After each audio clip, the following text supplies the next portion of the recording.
나만 있고 너무 좋은 시간인 것 같습니다. 우리 삶에 이런 아름다움이 가득하길 소망합니다. 아멘. 오늘 예수님의 방법이라는 제목으로 같이 좀 말씀을 나누겠습니다. 사단이 들어가서 사단의 마음을 전합니다. 가롯 유다의 이야기가 계속 펼쳐졌습니다. 그 안에 사단이 넣어준 것들이 유다를 통하여 전하여지게 됩니다. 여러분, 죄를 전하는 사람이 있어요.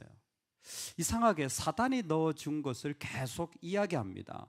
같은 말을 해도 어려운 이야기, 안 좋은 이야기를 계속 듣고 전하는 사람들이 있어요. 사단이 넣어준 것들을 자꾸 말하는 거죠. 그런 걸 보면 참 신기해요. 어떻게 죄를 전할 수 있을까? 복음을 전해도 시원찮은 판에, 할렐루야, 복음을 전해도 시원찮은 판에 죄를 전하고 있어요. 어둠의 이야기를 계속 전해요. 뭐가 안 좋다, 뭐가 누가 뭐라 크더라, 또 안에 있는 일어나는 죄의 자기의 냄새들을 계속 끄집어내는 거죠. 가만히 보면 아니 복음을 전해도 시원찮은데 왜 이렇게 어둠의 이야기들, 죄의 이야기들 이렇게 열심히 전하고 있을까 하면 깜짝 놀랄 때가 있습니다.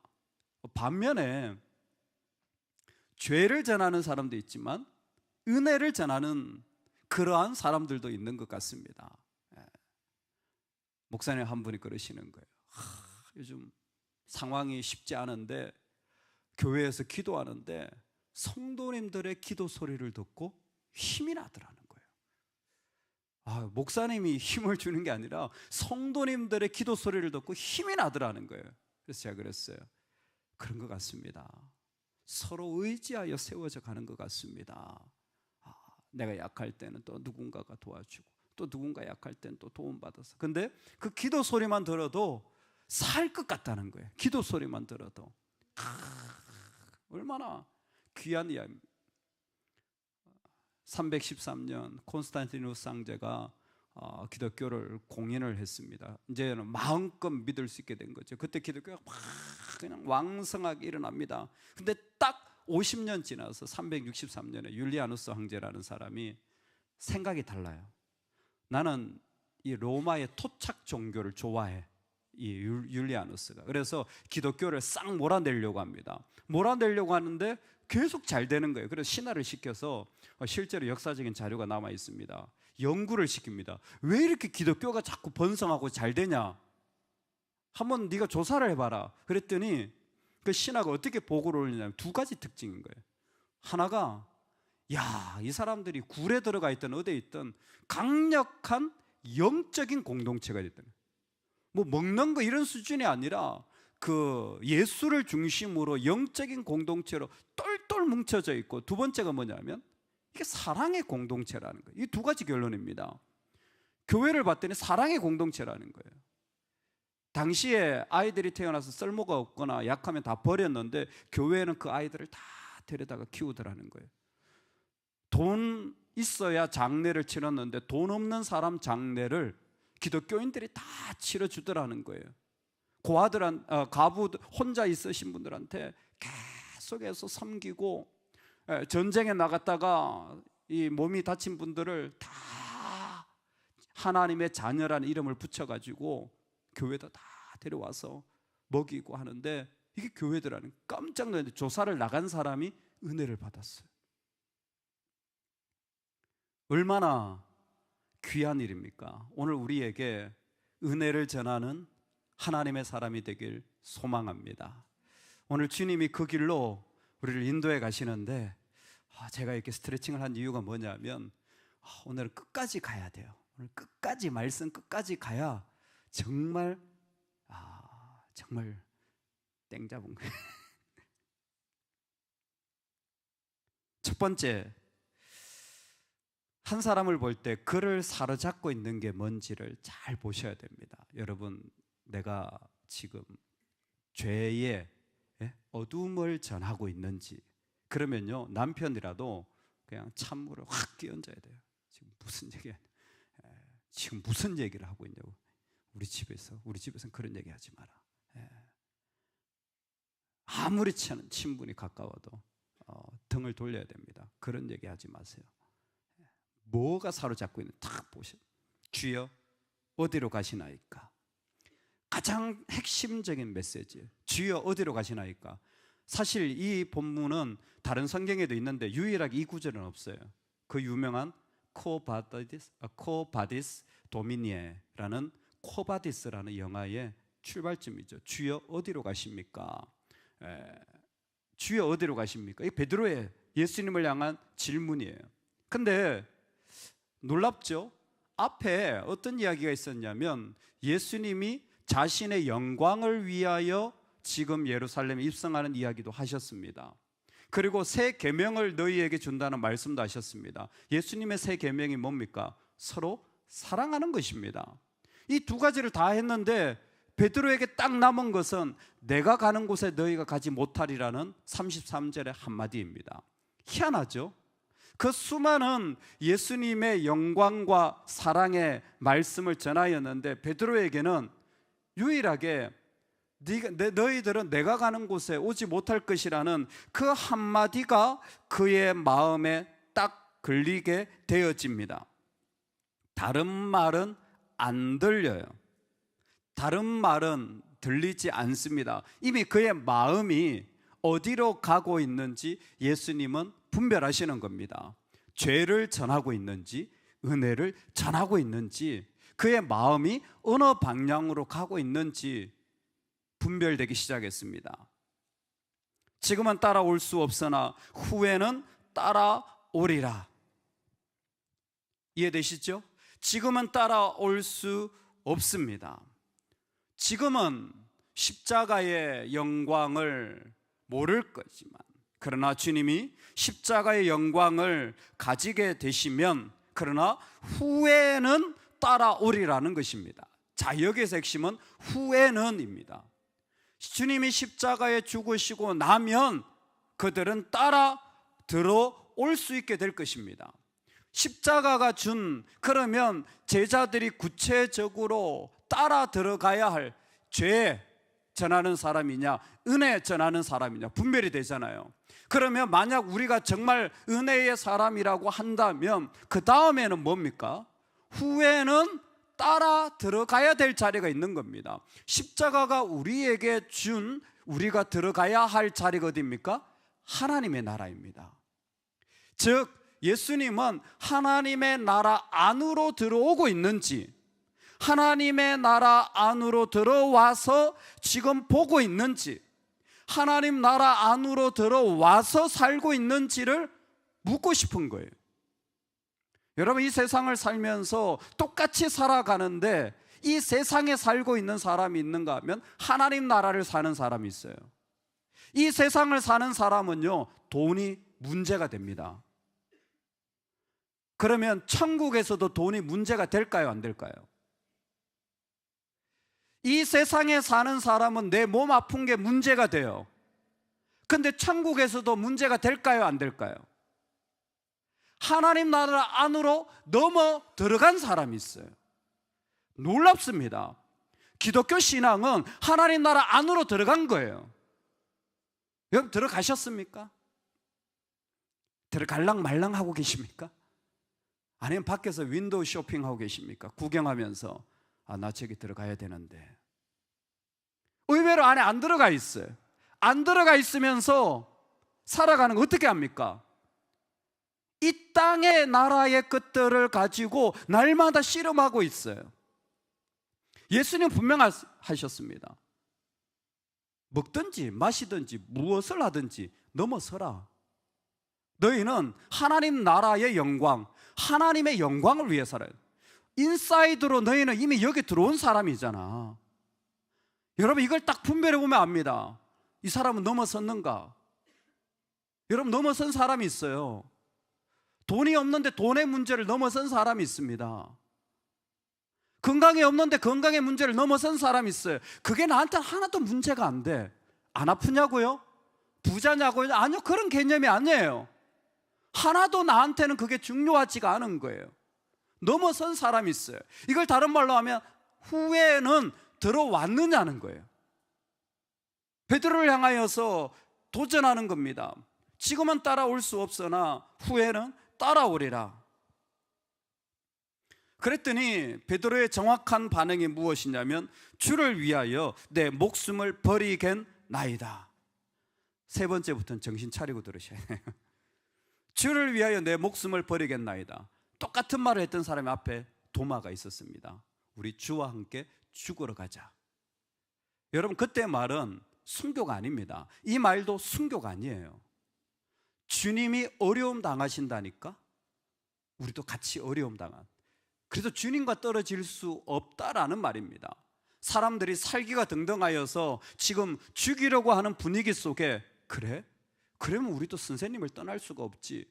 주님과 함께, 예수님과 함께 그 아픔도 당해야지, 그 어려움도 당해야지라는 것입니다.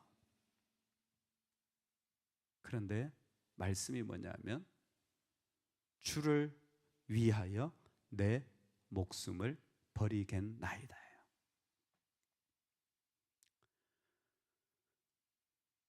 자기의 목숨을 버릴 수 있는 유일한 존재는 메시아입니다.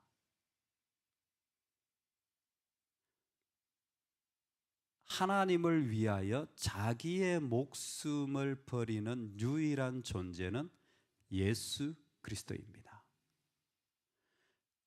예수 그리스도만이 자신의 목숨을 버려서 구원을 이루시는 분입니다.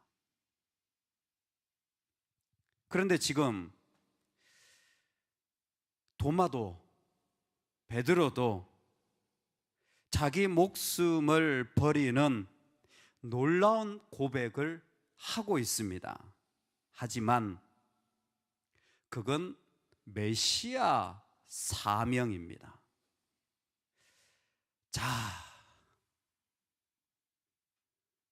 우리가 열심히 섬기는 것보다 더 중요한 것은 예수님이 나를 위하여 목숨을 버리신 사건입니다. 그래서 섬김은 내가 주님을 섬기는 것이 아니라 주님이 나를 섬기는 게 가장 중요합니다. 주님이 나를 섬기신 자리, 예수님이 나를 위하여 죽으신 것이 훨씬, 아니 그게 전부입니다. 우리가 살아가는 섬김의 본질은 주님이 나를 위해 섬기는 것입니다. 여기에서 핵심, 내 결심이나 내 헌신이나 내가 하는 어떤 것보다 주님의, 예수님의 나를 향한 섬김이 훨씬 더 크게 다가오는 신앙이어야 합니다. 한 번 더 말씀을 드리겠습니다. 내가 하는 어떤 믿음의 모습보다 주님이 나를 위하여 하신 섬김이 훨씬 더 크게, 훨씬 더 중요하게, 훨씬 더 말할 수 없이 아름답게 다가오는 것이 올바른 신앙입니다. 내가 주님을 위하여 목숨을 버린다라는 것은 대단히 아름다운 일입니다. 그러나 그런 일이 일어난다고 할지라도 그 사람의 마음에는 내 목숨을 버리는 것이 아니라 나를 위하여 섬겨주신 예수 그리스도, 그분이 내 안에 어마어마하게 다가와서 그분이 나를 위하여 죽으신 그 사랑, 그 예수님의 은혜가 말할 수 없이 훨씬 크게, 아무리 비교해도, 아무리 생각해도 그분에게 비교하면, 그분에게 생각해 본다면 그분이 훨씬 크고 놀라운 아름다운 분으로 다가오는 것, 그 자리가 믿음이라는 것입니다. 그럴 때 우리는 마지막 믿음의 단계까지 주님의 방법을 이해할 수 있을 것 같습니다. 아니야. 닭 울기 전에 네가 3번 나를 부인하리라. 여기에 부인이라는 것은 배신한다는 거죠. 근데 앞에 3번은 뭡니까? 왜 2번이 아니고 1번이 아니고 3번입니까? 레위기를 보면 3번은 완전한 증인의 고백입니다. 즉 3번 부인이라는 건 분명해요. 완전한 부인이라는 겁니다. 완전한 부인이란 말이 좀 어렵죠. 쉽게 설명하면 이거예요. 끝났다. 끝났다. The end예요. 끝났다. 뭐가? 베드로가 뭐가? 너의 믿음이 끝났다. 너 믿음 끝이다. 너는 끝장났다. 너는 이제 더 이상 내 제자가 아니야. 너하고 나하고는 끝이야. 아무것도 남겨진 것이 없어. 너는 나를 떠날 것이고 나도 너를 떠날 거야. 네가 3번 나를 부인하리라. 아니, 일말에 남겨진 게 있지 않겠습니까? 없어요. 주님은 확실하십니다. 끝났어. 완전히 끝났어.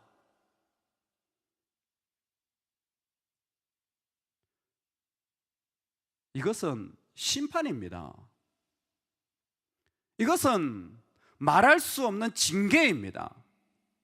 어느 정도의 징계냐? 완전히 다 끝날 정도의 징계예요. 다 끝날 정도의 심판입니다. 그런데 그 심판을 받아들이는 사람이 있어요. 누가? 은혜의 사람.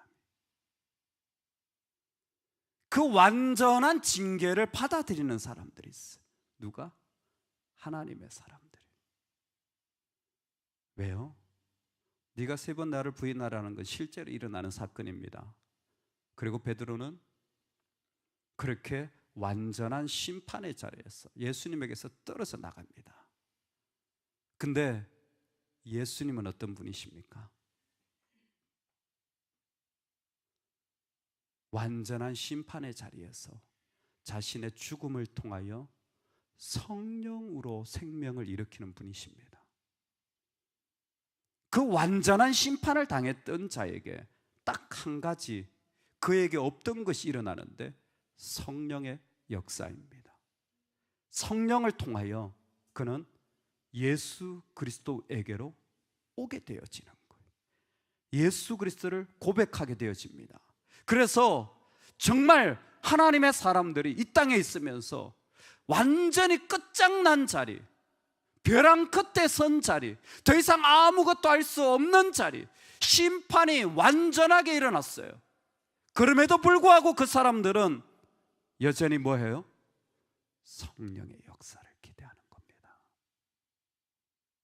은혜가 있습니까? 없습니까? 예, 심판을 보자면 없어요. 그러면 어둠만 전하고 죄만 전하고 있겠죠. 그런데 하나님의 사람들은, 예수님이 일으키는 사람들은 어떤 사람? 심판 가운데서 성령의 역사를 기대하게 하는 거예요. 성령의 역사를 사모하게 하는 겁니다. 그 가운데 생명을 일으키실, 완전한 죽음 가운데서 새로운 생명을 일으키실 놀라운 역사를 그 가운데 허락하여 주시는 분이 우리 주님이신 거예요. 예수님이 그런 분이십니다. 예수님이 지금 그 길로 한 사람을 인도해 가는 거예요. 내가 너를 보니까 은혜의 길로 가고 있는지 죄의 길로 가고 있는지 먼저 분별하고 싶다.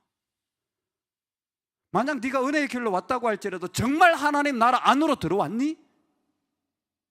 아직도 밖에 있는 거 아니니?